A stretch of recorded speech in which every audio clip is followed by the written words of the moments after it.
honestly didn't expect to be in this position. The iPhone Air was never on my radar, I wasn't planning to buy it, and definitely not to use it as my main phone. But after spending some time with the iPhone Air and the iPhone 17 Pro, I realized making this decision isn't going to be as straightforward as I thought. The Air isn't just a cheaper version of the Pro. It actually challenges it in a few surprising ways, so in this video, I want to break down the real-world difference, not just the specs, and my hope is to help you decide which one makes more sense for you. And if you enjoy watching these types of videos, please consider subscribing to the channel. After unboxing both of these devices, the first thing that stood out to me was how different these two phones feel in hand. The iPhone 17 Pro with its aluminum frame feels solid and dense, but it doesn't have the same premium feel as previous Pro models. To me, this seems more like an iPhone Ultra in a sense that it feels and looks more rugged. The Air, on the other hand, is noticeably lighter, 41 grams to be exact, and it feels incredible in hand. The iPhone Air actually feels more premium than the iPhone 17 Pro. It's something you really start to appreciate the more you use it every day. There's this feeling of delight and hopefulness for what future phones could be like. It kind of reminds me of when I first held the Z Fold 7. It's a device that kind of just fades in the background when not in use, but is incredibly capable. And this concept reminds me a lot of these accessories from Moft. They sent over their Snap Studio gift box, which is a set of accessories that combines form and function. It's designed to work around their Movas case, which is made from soft vegan leather that feels incredible. It has a really nice texture with precise cutouts, the buttons are satisfying to press, and it has a touch-sensitive camera control that feels responsive and accurate. The best thing about this is it works seamlessly with all of Moft's MagSafe accessories. The Snap Duo watch band, which gives you 4 combinations in one, the updated Everywhere lanyard, which is a great way to carry your new device, and the newest addition to the lineup, the Snap Field wallet. This improves on traditional MagSafe wallets in a big way. It can fit up to 8 cards, plus some cash and coins. There's a pull tab so you can easily find the card you need, and even a slot for small travel essentials like SIM card and an ejector tool. Of course, it still folds out into a stand when you need to prop up your phone, which is super handy to use at home or even when you're out traveling. But if your focus is creativity, there's also the Snap Tripod Wallet. It's the smallest and most versatile phone tripod I've used. It's so inconspicuous, that's why I love using this for filming. It's great for vlogging and recording clips, and if you watched my day in the life video, I use this a lot to capture those clips. The floating mode works perfectly for FaceTime or watching shows, and it doubles as a clean desk stand so you never miss any of your notifications. And just like the iPhone Air, these Moft accessories kind of disappear when I'm not using them. They fit seamlessly into my life and give me that extra flexibility the moment I need it. And if you want to elevate your setup, go ahead and check out Moft's accessories in the links below. Big thanks to Moft for sponsoring this portion of the video. Now getting back to the phones, one thing that really caught me off guard in my 3 weeks with the iPhone Air was how much Apple didn't hold back. Starting with the display, the Air actually has ProMotion, which I'm really happy about. It makes the whole experience feel smoother, from scrolling through the home screen to swiping between apps. It has a 2736 by 1260 resolution, which gives you the same 460 pixels per inch as the iPhone 17 Pro, so it looks really sharp. And it also matches the Pro in terms of brightness with a minimum of 1 nit and a peak brightness of 3000 nits. In practical terms, this means that the screens hold up even outdoors. You can still see everything clearly in direct sunlight, and for everyday use, the screen looks stunning. It has deep contrast, crisp highlights, and accurate colors, and it even has the same anti-reflective coating. They literally gave it the same display quality that you would expect from a phone model, so visually you're not really sacrificing anything. In fact, the Air has a slightly bigger 6.5-inch display compared to 6.3-inch on the iPhone 17 Pro, and that small difference actually comes with some practical benefits. You just get a bit more space for things like typing, reading, or viewing photos. Watching videos or scrolling through socials feels a tad bit more immersive. It's obviously not night and day difference, but it does make the experience feel just a little bit more comfortable overall. So if you're like me and you find the Pro Maxes a little too big and cumbersome, the iPhone Air is a really good middle ground option. It has a larger display than the Pro, but without any of the trade-offs because of its thin form factor. It feels really easy to use with one hand. The thinner frame and balanced weight makes it comfortable to grip.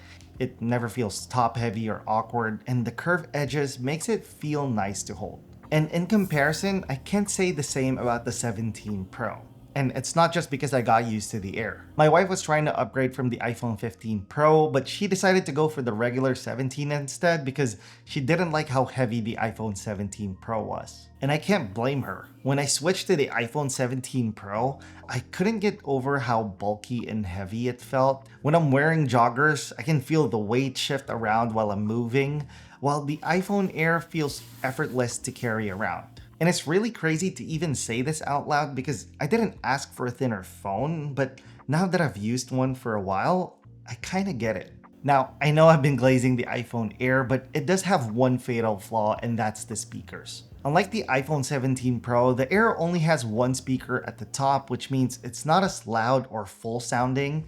When watching landscape videos, you'll only hear the sound on one side, so when you compare it to the Pro model, you can instantly hear a difference. During my day in the life video with the iPhone Air, I was watching tutorials on how to set up my 3D printers, and I actually struggled to hear some of the instructions with the printers running in the background. The same thing happens when I FaceTime or take phone calls on speaker. It's just not as loud, so I definitely miss the sound quality that I'm used to with the Pro models. So if you care about playing content without headphones, that's one area where the Air definitely falls short. Thankfully though, when it comes to performance, the Air holds its own surprisingly well. It has a binned A19 Pro chip, which has one less GPU core than the iPhone 17 Pro, but honestly, that's not a problem when it comes to day-to-day use. There's no perceivable difference in speed or responsiveness in my experience.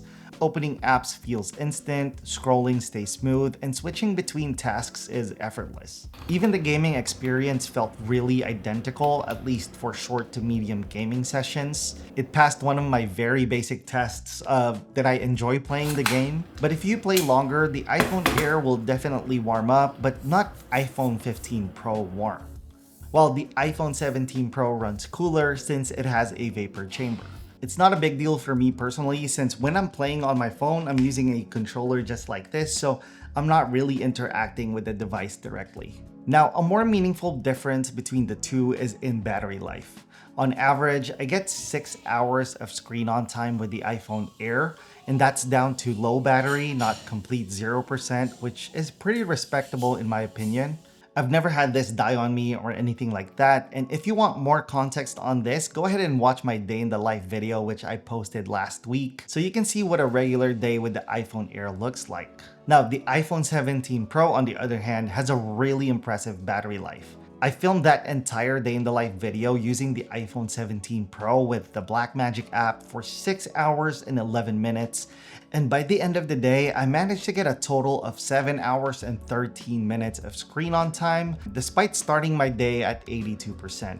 And honestly, I'm not really concerned with battery life since there are plenty of great options out there for charging. Like the Thougts Mini Mag for on-the-go charging, it's very convenient to bring and really great for your everyday carry. There's also the 67-watt FlexLine charger, which has a built-in cable so it's always ready whenever you need it. It has enough power to fast charge both my iPhone 17 Pro and AirPods Pro 3 at the same time, and my phone can go from 0 to around 65% in just 30 minutes. And as long as I have either one, I don't really have to worry about battery life. I think for most people, cameras will be a huge deciding factor because there's no doubt the iPhone 17 Pro is miles ahead in this category. During my 3 weeks of the iPhone Air, I definitely missed having the ultra-wide lens. I didn't realize just how many photos. Don't get me and wrong, the videos cameras I take on with the it. iPhone. Like, come on, Apple, you were able to put an ultra-wide lens to the iPhone 13 mini, but not on this one? The thing about not having an ultra-wide lens is that if you can't take a step back, you simply can't make your shot wider. But on the other hand, not having a telephoto lens isn't as limiting in a sense that you can still zoom in digitally, and while it's not going to be the best image quality, most of the time it's better than nothing. I've actually been using a third-party camera app with the iPhone 17 Pro and the iPhone Air, which gives your phone a stylized look and takes out that digital sharpening. So even though I don't have a telephoto lens with the iPhone Air, I feel like I've been able to get away with it, especially when I'm just documenting life. However, if you're getting a device as your main photo and video camera, then the iPhone 17 Pro is definitely the way to go. You just can't beat the flexibility and image quality of the three 48 megapixel lenses. Just take a look at the difference in the 4x and 8x shots of the Pro compared to the Air. It's not even close. The Air falls apart in those focal lengths, and sadly, you can't just edit those missing details back. Not to mention, the RAW and log capability is so clutch. The fact that I was able to film a full YouTube video using this phone really impressed me. I like making my shots look cinematic, you could say, and aesthetically pleasing, and I didn't feel like I sacrificed that at all. While I was reviewing the clips that I took, I could see where I didn't quite nail the exposure, but for over 80% of the shots, the image quality I got was genuinely impressive. And as a dad, having a convenient device like this actually means a lot. It's been hard for me to bring a full camera setup when we're out as a family, so having a phone that can double as my travel camera is huge. It's one less thing to pack and carry. It's something that I always have with me, so I can always capture moments right as they're happening without thinking, I wish I had my camera with me. Excavator. So after spending a few weeks with both devices, here's how I look at it. If you care most about camera versatility, especially for travel, content creation, or capturing family moments, the iPhone 17 Pro is a no-brainer. The triple lens setup, RAW and log support, and that extra battery life will definitely come in handy. It's basically a pro camera and phone in one. But if you want something that feels different, something more pleasing to use every day that still delivers great performance and display quality, the iPhone Air might actually be the smarter choice. It's the kind of phone that disappears in your pocket, but can still keep up with everything you throw at it, and it really does most, if not all, of what people need out of their phones today. A part of me really wants to stick with the Air because of how fun it is to use and interact daily. There's a feeling of delight every time I'm holding it, and I do believe that tech isn't just about specs, but also how it makes you feel when you're using it. But my concern is that when I'm out and about, I'll probably want to start bringing more gear if I stick with this device, which is something I've been trying to move away from. If I stick with the iPhone 17 Pro, it fills that gap perfectly, and right now, I think that's exactly what I need.